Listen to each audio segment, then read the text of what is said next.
So friends, आपने साल भर जैसा भी स्टडी किया हो, एग्जाम के 30 डेज और 10 डेज पहले का टाइम बहुत ही इंपॉर्टेंट होता है। तो इस वीडियो में हम डिस्कस करेंगे how to prepare for BEd exam in just 10 days. तो आपको इन बचे हुए 10 दिनों को किस प्रकार से यूटिलाइज करने चाहिए, मतलब कि कम से कम टाइम में हम उन सारे टॉपिक्स को कवर कर पाएँ, इस तरीके का हमें स्ट्रैटेजीज और प्लानिंग करनी चाहिए। सो फ्रेंड्स, कुछ बच्चे ऐसे होते हैं जो एग्जाम टाइम टेबल आता है या फिर एग्जाम होने को 10 डेज बचे रहते हैं या फिर 1 वीक बचे रहते हैं, तभी उन लोग रीड करना स्टार्ट करते हैं। तो ये वीडियो उन स्टूडेंट्स के लिए भी बहुत ही ज़्यादा हेल्पफुल है एंड जो बच्चे पहले से प्रिपरेशन कर रहे हैं उन लोग के लिए भी बहुत ही ज़्यादा इंपॉर्टेंट होने वाला है। तो चलिए फिर शुरू करते हैं। सो फ्रेंड्स, इस वीडियो में हम बीएड एग्जाम से रिलेटेड मास्टर प्लान पर डिस्कस करेंगे। अगर आप इस वीडियो में डिस्कस किए गए जितने भी पॉइंट्स हैं उसको आप फॉलो कर लेते हैं तो डेफिनेटली आप कम टाइम में अच्छा स्कोर कर सकते हैं। एंड जो बच्चे अभी प्रिपरेशन स्टार्ट किए हैं उन लोग एटलीस्ट कम से कम 60 to 70% तो ला ही सकते हैं। एंड फ्रेंड्स, आप इस वीडियो के एंड तक ज़रूर से बने रहिए, क्योंकि इसके लास्ट में मैं अपना खुद का एक्सपीरियंस रहा है उसको मैं टिप्स के रूप में शेयर करूंगी, जिससे डेफिनेटली आप कम टाइम में अच्छे से अपने एग्जाम की प्रिपरेशन कर सकते हैं एंड हाई स्कोर गेन कर सकते हैं। एंड इस वीडियो के थ्रू आपको जरूर कुछ न्यू आइडियाज मिलेंगे। तो बिना किसी देर किए चलिए शुरू करते हैं। सो हमारा फर्स्ट पॉइंट रहेगा PYQ, मतलब कि प्रीवियस ईयर क्वेश्चन पेपर। क्योंकि फ्रेंड्स, चाहे किसी भी प्रकार का एग्जाम हो उसमें प्रीवियस ईयर क्वेश्चन पेपर एक इम्पॉर्टेंट प्लेस रखता है।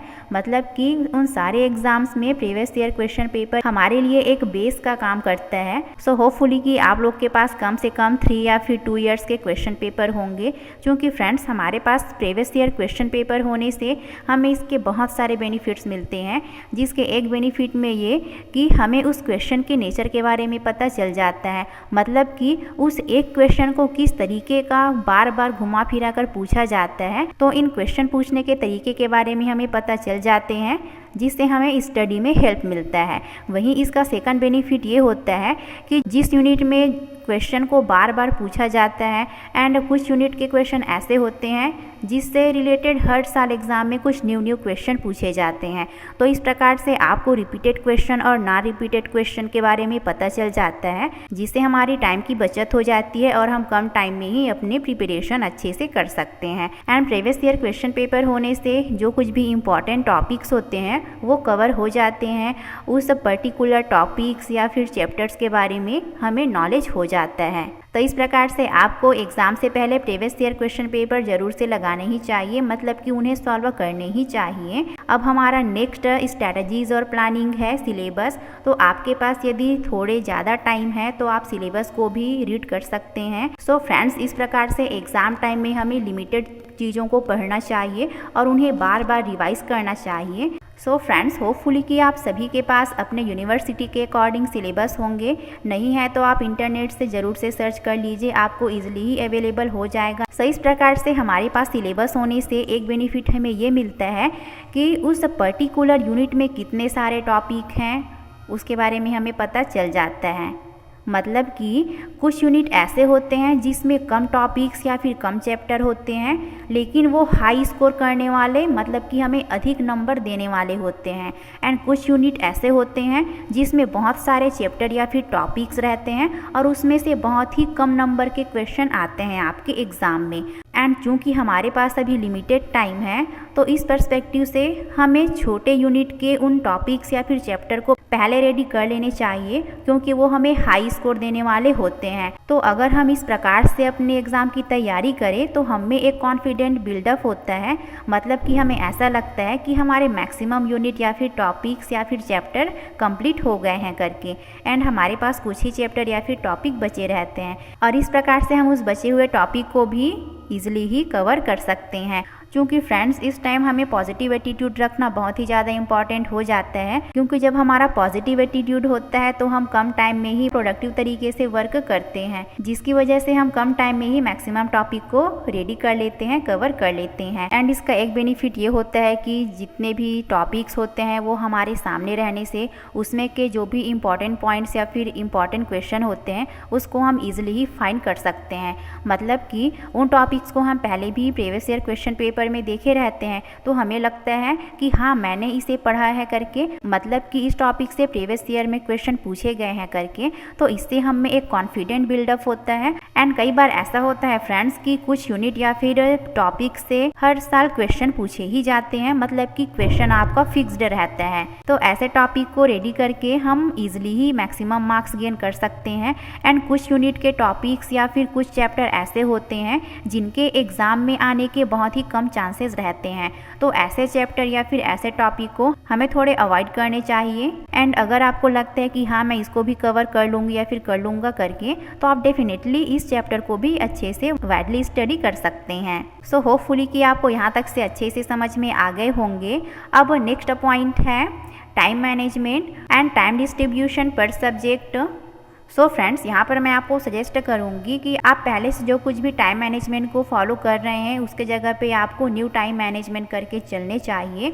मतलब कि आपको इन 10 डेज़ को पूरी तरह से अपने आप को बीएड एग्ज़ाम के लिए डेडिकेट कर लेने हैं कि हाँ मेरे को इन 10 डेज़ में किसी भी तरह से अपने सभी टॉपिक को कवर करने हैं। एंड इस टाइम मेरा मेन गोल होना चाहिए कि मेरे को बीएड एग्ज़ाम में मैक्सिमम स्कोर करने हैं करके। और ऐसा आप तभी कर पाएंगे जब आप उन सभी टॉपिक्स या फिर सभी सब्जेक्ट के चैप्टर को कवर कर पाएंगे तब, क्योंकि फ्रेंड्स सभी सब्जेक्ट इंपॉर्टेंट होते हैं हमारे लिए। तो टाइम डिस्ट्रीब्यूशन या टाइम मैनेजमेंट करने से हम उन सभी सब्जेक्ट को इक्वल टाइम दे पाते हैं, जो हमारे मार्क्स इंक्रीज करने में बहुत इंपॉर्टेंट रोल रखता है। तो इस प्रकार से मान लो कि आपके 4 सब्जेक्ट हैं, तो आपको उन चारों सब्जेक्ट को प्रॉपर टाइम देने हैं।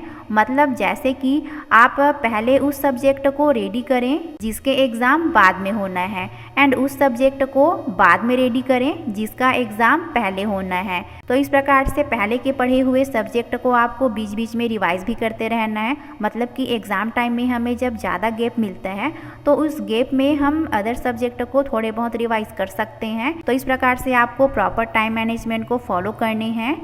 मतलब कि आपको दिन में कम से कम 4 से 5 घंटे तो रीड करने ही हैं। फिर बाद में तो आपको फ्री होना ही है, इसलिए आप में जितनी कैपेबिलिटी है अपने एग्जाम की प्रिपरेशन में पूरी तरह से जुट जाना है। सो फ्रेंड्स, होपफुली कि आपको यहाँ तक से अच्छे से समझ में आ गए होंगे। अब नेक्स्ट पॉइंट है राइटिंग प्रैक्टिस। तो आपको कम से कम डेली 1 आवर्स लिखने का प्रैक्टिस करना है, या फिर आप 1 घंटे ना लिख कर सही कम से कम आपको एक क्वेश्चन के आंसर्स को डेली लिखने का प्रैक्टिस करने चाहिए। एंड आप उस एक क्वेश्चन के आंसर को लिखने में जितना भी टाइम देते हैं, जैसे कि 12 to 15 मिनट का, तो आप कोशिश करें कि उतने ही टाइम में कंप्लीट करने की। इससे आपका एक हैबिट बना रहेगा और इस प्रकार से आप अपने एग्जाम में अपने सारे टॉपिक्स को कवर कर पाएंगे।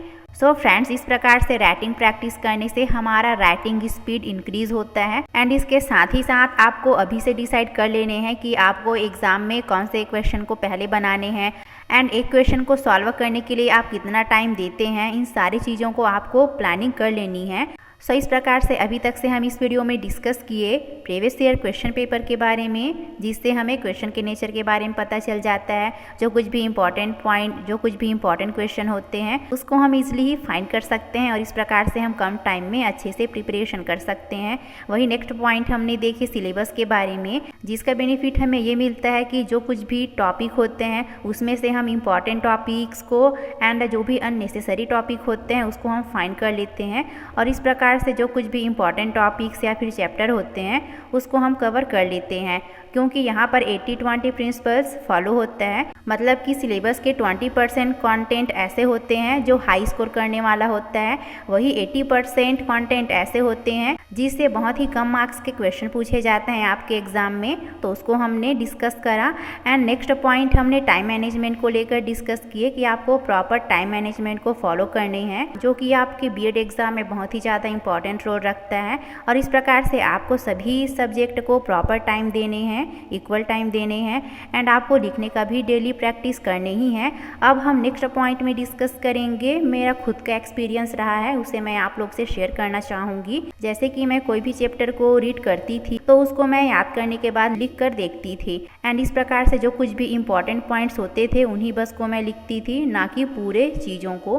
तो इस प्रकार से मेरा एक शॉर्ट नोट्स तैयार हो जाता था स्टडी के साथ ही साथ, जिससे मेरे को एग्जाम वाले दिन रिवीजन करने के लिए बहुत ही हेल्प मिलता था। सो फ्रेंड्स, इसी तरह से आप लोग को भी शॉर्ट नोट्स बनाने चाहिए, जिसका बेनिफिट आपको ये मिलता है कि एग्जाम वाले दिन रिवीजन करने में आप बहुत ही कम टाइम में बहुत सारे टॉपिक को कवर कर लेते हैं। एंड इस प्रकार से आपको डेली कम से कम एक आंसर को लिखने का प्रैक्टिस तो करना ही चाहिए। इससे आपका लिखने का हैबिट भी बना रहेगा और टाइम की भी बचत होगी। एंड इस प्रकार से आपको जो लॉन्ग नोट्स होते हैं उसमें आपको डायग्राम का यूज करते हुए एंड उस पर्टिकुलर टॉपिक के इम्पॉर्टेंट पॉइंट्स फाइंड करने चाहिए। मतलब जैसे कि आप एजुकेशन टॉपिक को प्रिपेयर कर रहे हैं तो आपको यहाँ पर उनके पॉइंट्स को रटना नहीं है, बल्कि इन सारे पॉइंट्स को समझने की कोशिश करनी है। जैसा कि एजुकेशन के अर्थ जो है 5 टाइप्स के होते हैं, जिसमें से फर्स्ट हो गया लिटरल फॉर्म, सेकंड हो गया नैरो फॉर्म, थर्ड हो गया वाइडली फॉर्म, चौथा हो गया एनालिटिकल फॉर्म एंड फिफ्थ हो गया रियल फॉर्म, है ना। तो इस तरीके से इस पर्टिकुलर पॉइंट के अंतर्गत कौन कौन से मेन पॉइंट्स है, जैसे कि लिटरल फॉर्म मतलब कि इसमें अपने को शब्द को देखना है। नैरो फॉर्म मतलब कि जो पुराने समय से चली आ रही स्कूल शिक्षा प्रणाली थी उससे रिलेटेड है। व्यापक अर्थ में जीवन भर सीखने का प्रोसेस ही क्या है, एजुकेशन है। एंड एनालिटिकल फॉर्म में आप एजुकेशन के नेचर वाले पॉइंट्स को ही इसमें डिस्क्राइब कर सकते हैं। एंड इसके रियल फॉर्म में शिक्षा क्या है, एक सामाजिक प्रक्रिया के रूप में। तो इस तरीके से आपको मेन पॉइंट्स को उसका कॉन्सेप्ट मैप या फिर माइंड मैप तैयार कर लेने हैं। मतलब इसे मैं शॉर्ट में कहूँ तो आपको सभी टॉपिक्स के शॉर्ट नोट्स तैयार कर लेने चाहिए और शॉर्ट नोट्स बनाने में आपकी डेफिनेटली हेल्प करेगी ये चैनल। मतलब कि आप अभी तक से टेलीग्राम चैनल से नहीं जुड़े हैं तो ज़रूर से जुड़ें। वहाँ पर मैं जो कुछ भी वीडियोस में हम डिस्कस किए रहते हैं उसका PDF आपको शेयर कर दिया जाता है, जिसकी हेल्प से आप शॉर्ट नोट्स तैयार कर सकते हैं और इस प्रकार से आप कम से कम टाइम में उन सारे टॉपिक्स को कवर कर सकते हैं। देखिए, आपको यहाँ पर रटना नहीं है, क्योंकि BEd एग्जाम में जो रट कर जाएगा वो पक्का भूलेगा और जो समझ के जाएगा वो लिख के आएगा। तो इस प्रकार से आपको इस समय लिमिटेड चीज़ों को स्टडी करना है और उसको बार बार रिवाइज करना है, बिकॉज BEd एग्जाम में पॉइंट्स इज द की। यही है आपका BEd मंत्रास। तो इस प्रकार से आई होप कि मेरा ये एक्सपीरियंस और हमने इस वीडियो में जितने सारे प्लानिंग एंड स्ट्रेटजीज पर डिस्कस किए हैं वो आपको अच्छे से समझ में आ गए होंगे। एंड फ्रेंड्स, आपके चाहे कितने भी दिन बचे हो एग्जाम होने में, आपको बिल्कुल भी हेडेक नहीं लेना है, टेंशन नहीं लेना है,